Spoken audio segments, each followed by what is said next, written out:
A very good morning to all my dear students. Today we are here with our poem and explanation. Now let's start.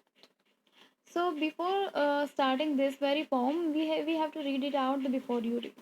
Just read the question or the sentence which I just given us before. That is, aging is a natural process, right? We all know that a person always suffer from the phenomena of a childhood, then teenage, then adult, and then the old age, right? It is a natural process. We can't stop it. So here is the question which is putting by our poet, that is, have you ever thought what our elderly parents expect from us? Yes, in the modern world we never thought what are the demands and what are the necessaries and what the expectations of our parents to us. We usually never think so. So in this very poem we will get the answer why and how this question have been put according to this poetry. Now let's start with the explanation for the first very paragraph. Now here we gonna say that driving from my parents' home to Cochin last Friday morning, I saw my mother beside me. Now just see in the very first paragraph we are not able to see there is a kind of rhyme scheme. No, there is no rhyme scheme.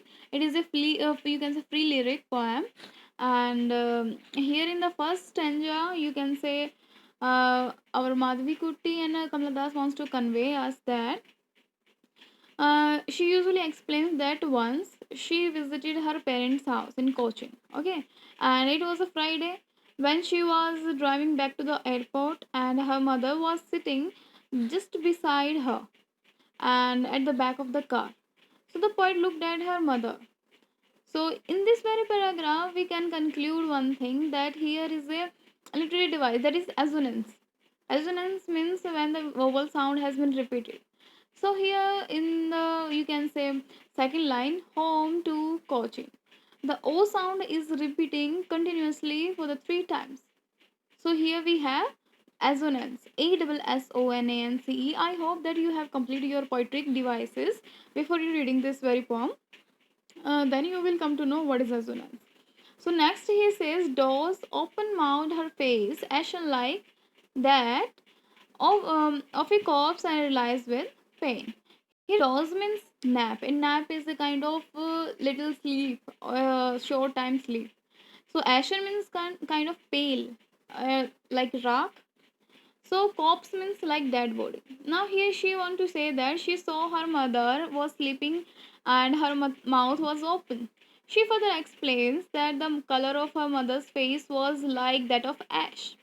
This means that there was some smoky appearance on her face. So she looked like a dead body. She's using the simple language as we have just seen here. uh, Here is no difficulty in this very paragraph, in these two paragraphs, and there is no rhyme schemes too. So here we get the literary device also, that is assonance. Assonance is the I just already told you that use of the vowel sound. So he says that doors open mouth, the repetition sound of the O is also concluded as the assonance. Now here is also a simile. Simile means when we use like and as. Here she says that her face ashen like that of a corpse. Here our poet just directly compare with the use of like the face of mother with the corpse, that is of dead body. Now look at the next paragraph, that is, here the our poet says that she was as old as she looked, but soon put thought away, and looked out at young trees sprinting, the merry children spilling out of their homes. Right? So he says spilling. Spilling means let out. Means when we are moving outside of the home. Here we have another word, that is sprinting. That is means to be moving fast. Here the poetess realized that her mother had grown old, and she felt pain for her. But soon she tried to get rid of this sad um, thought by diverting her thoughts towards the trees outside. The young trees, all those stationaries, seemed to be running very fast as though they were sprinting. It means sprinting, I just told you what is moving fast. She was also saw children running out of their houses into the playgrounds. All these things were full of life and energy, contrary to her mother who sat next to her. So here we got the literary device that is consonance. Consonance is just opposite to the assonance. Assonance is the repetition of the vowel sound, but consonance is the use of sound that is a consonant. Here is the use of S and T in this very line, that trees, printing, the here the T is the repeating mode, and also the S, trees and spring. So whenever we get the use of the sound of the consonants which is going to repeat is called the consonants. Here we also have the imagery when the poet says trees printing and many children spelling. Here we have the imagery, imagination of, you can say, poet. And the repetition means repetition, you can say repeated use of any kind of word. And here is the repeated use of the looked. Have you ever think like looked but soon put that thought away and looked out as at young trees. So now let's move towards the next. But after the airport security check, standing a few yards away, I look again at her, vain, pale. So here vein, you can say, is a kind of deep or the weak thing, and pale means dull, which is colorless. Okay. Here the poet continues that when she reached the airport, she finishes with the security check and stood a few yards away from her mother, and she noticed her mother's aging face, which looked so dull and so weak and so pale. So, if we, I think there is nothing to be so hardship in this very poetry, and we are moving towards the next. Here you can find out the literary devices if you have completely throughout the poetry device. So I just given you as a PDF, and now let's start with the next paragraph. That is, here poet says, as a late winter's moon and felt that old familiar edge, my childhood's fear, but all I said was, see you soon, Amma. All I did was smile and smile and smile. Right here, poetess compare her mother to a late winter's moon, as the moon in the winter is not shiny.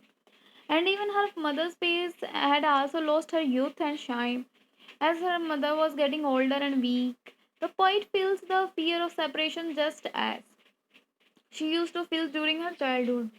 Yes. As a child, she could not bear the pain of separating from her mother. But now, as her mother has grown old and is about to die, the poetess feels that maybe this is the last time that she is seeing her mother. She tries to hide her fear. She then says that she would soon see her mother again, and she says so because she doesn't want to lose her mother.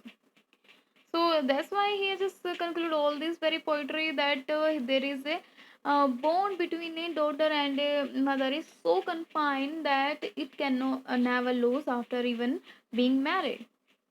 So here the literary devices are the repetition. Repetition means the use of smile in the end, right? Smile and smile and smile. Next is the rhyme scheme. Yes, rhyme scheme. The poet doesn't follow any rhyme scheme of rhythm. It has been written in the free verse. And we have the simile. Simile when the mother's face is compared to the late winter's moon, right? Both are dull and lifeless. And also here the word as, which you have just seen as a late winter's moon. So this is our poem, and we conclude all this poetry into you can say fine words or the not complex words. So I thought that you might understand all the complexities of this very poet, what kind of our poet is and what kind of poetry she has done. So we'll meet you in the next video. Please do all the NCRT's question in your notebook, and please understand the concept of this very poem, and also go for the theme questions and significance of the very title. And one more thing, that you always found one thing common in the Kamala Das poetry, that is the Indianness, the Indian philosophies. Yes, in the Indian philosophy we have seen we always used to call our mother as Amma, Ma, and all that. And We never confine ourselves to that we will separate out from our parents. Yes, this is kind of fear which just indulges us in the you can say in the Indianness. So keep in mind the theme of this very poetry, and you will find out all the logical points and theme and significance of the title along the very questions given in the end.